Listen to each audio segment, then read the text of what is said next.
Assalamualaikum warahmatullahi wabarakatuh. Sobat Misteri Sunyi Mencekam, senang rasanya bisa kembali hadir bersama Anda. Tentunya seperti biasa, kami akan menyuguhkan cerita-cerita misteri menarik.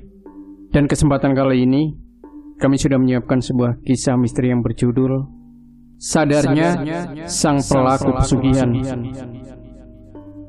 Di sebuah desa di lereng gunung yang tidak mungkin disebutkan namanya dengan jelas, hiduplah seorang pria, sebut saja Sentono. Ia merupakan pria parubaya yang hidup serba kekurangan dan hanya bekerja sebagai buruh tani di kampungnya. Sentono telah berkeluarga dan memiliki dua anak laki-laki dan perempuan yang masih kecil-kecil. Sebagai seorang buruh harian lepas, terkadang Sentono tidak bekerja lantaran tidak ada penduduk desa yang memintanya untuk membantu pekerjaan ladang. Dulu Sentono pernah mencoba untuk berdagang binatang ternak seperti ayam, bebek, dan kelinci. Namun karena apes, bukannya untung, usaha Sentono malah buntung akibat ternak yang ia beli mati semua di keranjang. Kondisi ekonomi keluarga yang serba kekurangan telah membuat Sentono frustasi. Tak jarang ia bertengkar dengan istrinya lantaran masalah ekonomi. Suatu ketika terbersit di benak Sentono untuk kembali berdagang demi memperbaiki ekonomi keluarganya. Namun kali ini ia tidak lagi tertarik untuk berdagang hewan ternak, melainkan berdagang sayur mayur. Untuk mewujudkan impiannya tersebut, Sentono bertekad pergi ke kota untuk mencari sahabat kecilnya yang bernama Marijo. Kali saja Marijo mau memberi utangan untuk modal usaha. Konon, Marijo yang merupakan sahabat kecil Sentono telah menjadi orang sukses dan tinggal di kota. Setelah berpamitan pada istrinya dan mengutarakan keinginannya, Sentono pergi ke kota mencari Marijo dengan menumpang gerobak tetangganya yang biasa digunakan masyarakat sekitar mengangkut hasil ladang ke pasar. Singkat cerita, Sentono telah bertemu Marijo di rumahnya. Betapa terkesima hati Sentono melihat sahabat kecilnya tersebut sukses luar biasa. Dalam hatinya ia tak percaya rumah magrong-magrong bak istana dengan halaman luas yang ia tumpangi saat ini merupakan rumah Marijo, teman mencari kayu bakar di hutan waktu kecil dulu. Setelah menceritakan kondisinya dan keluarga, Sentono mengutarakan kedatangannya untuk mencari utangan sebagai modal usaha di kampung. Karena merasa iba dengan kehidupan sahabat kecilnya tersebut, akhirnya Marijo mau memberikan modal kepada Sentono, namun dengan syarat. Marijo mulai menceritakan perihal perjuangannya dalam mencapai kesuksesan seperti yang ia miliki saat ini. Salah satunya ialah dengan laku ritual. Belakangan Marijo menawarkan pada Sentono untuk melakukan ritual yang sama dengannya, yakni dengan menjalankan pesugihan kambing bubrah. Pesugihan kambing bubrah merupakan ritual yang dilakukan di sebuah goa di tengah hutan yang bernama Goa Kambing Bubrah. Karena tergiur oleh Marijo, Sentono pun mengiyakan untuk melakukan ritual serupa dengannya. Setelah bermalam di rumah Marijo, keesokan harinya Sentono diantarkan oleh Marijo menuju rumah juru kunci Goa Kambing Bubrah. Di sana Sentono menghadap langsung pada juru kunci yang bernama Mbah Supo. Mbah Supo mengajak Sentono ke sebuah goa di tengah hutan yang disebut Goa Kambing Bubrah.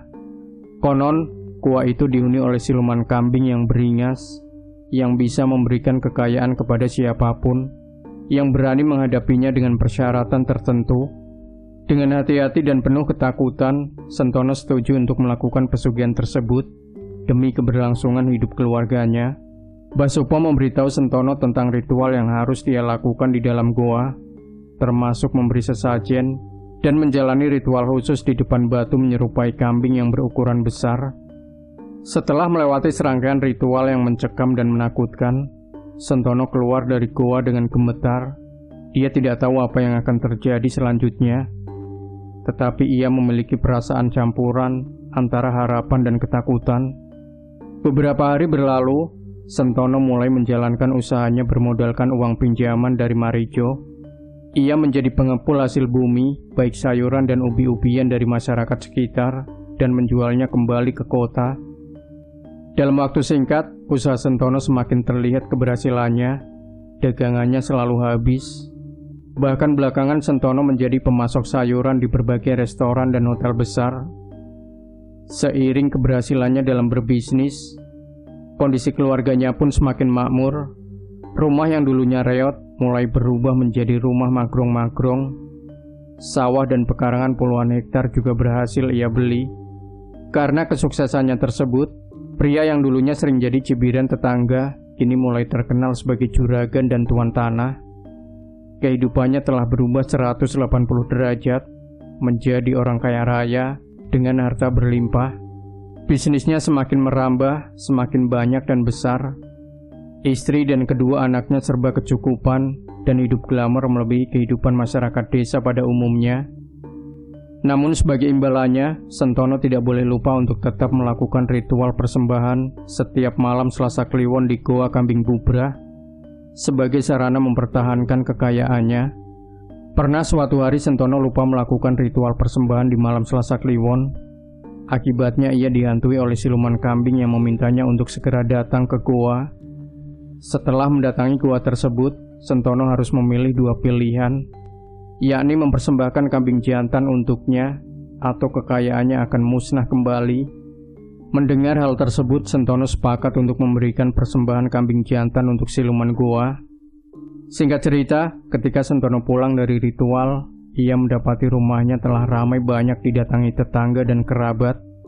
Betapa terkejutnya dia ketika mengetahui tetangga berdatangan ke rumahnya untuk melayat karena anak lelakinya telah meninggal dunia lantaran tenggelam di sungai sewaktu main bersama teman-temannya.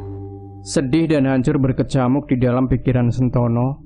Ternyata kambing jantan yang menjadi syarat penunggu Goa Kambing Bubrah merupakan kiasan dari anak lelakinya.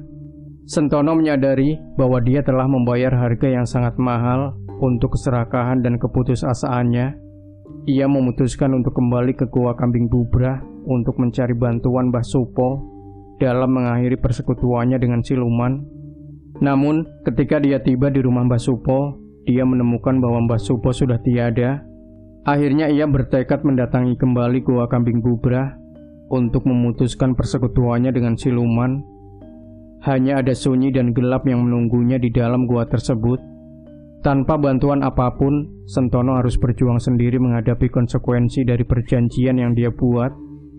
Dengan hati yang berat, Sentono bertekad untuk memperbaiki kesalahannya dan mencari jalan keluar dari kutukan yang dia timbulkan. Dia belajar bahwa kekayaan sejati bukanlah materi dan harta benda, tetapi kebahagiaan dan kedamaian dalam hati. Dari hari itu, Sentono hidup sederhana dan bekerja bersama dengan alam. Dia memanen apa yang cukup untuk keluarganya dan belajar untuk bersyukur atas apa yang dia miliki. Meskipun ia masih menghadapi kesulitan, Sentono menemukan kekuatan dan kebahagiaan yang sejati dalam hidupnya yang baru ditemukan. Itulah kisah pesugihan kambing bubrah Sentono yang bisa kita petik pelajaran untuk terus memperkuat keimanan dan menjauhi sekutu dengan siluman.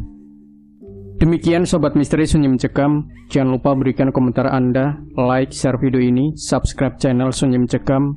Nantikan kembali cerita-cerita misteri terbaru dari kami. Wassalamualaikum warahmatullahi wabarakatuh.